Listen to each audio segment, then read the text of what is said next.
Only a select few hospitals around the world are currently working on a vaccine for coronavirus. One of those hospitals is right here in Montana. MTN's Annie Johnson has the full story from Bozeman.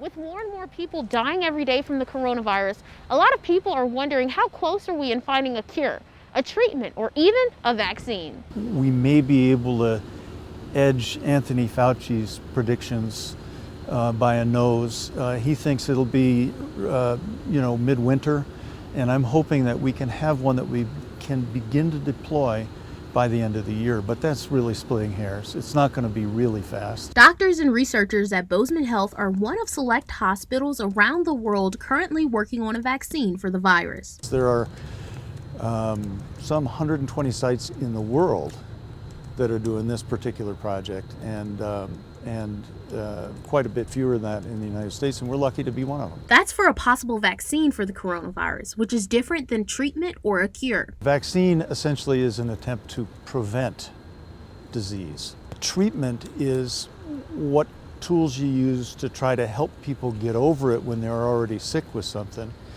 And a cure, you don't need a cure if you prevent it in the first place. So a cure is when we determine that you've successfully rid your body of the offending organism and its effects.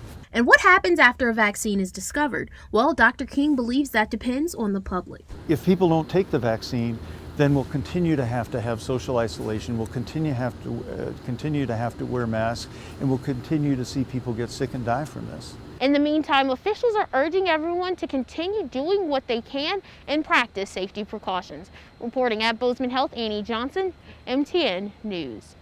In April, we reported the University of Montana had received $2.5 million to help find a candidate for a COVID-19 vaccine.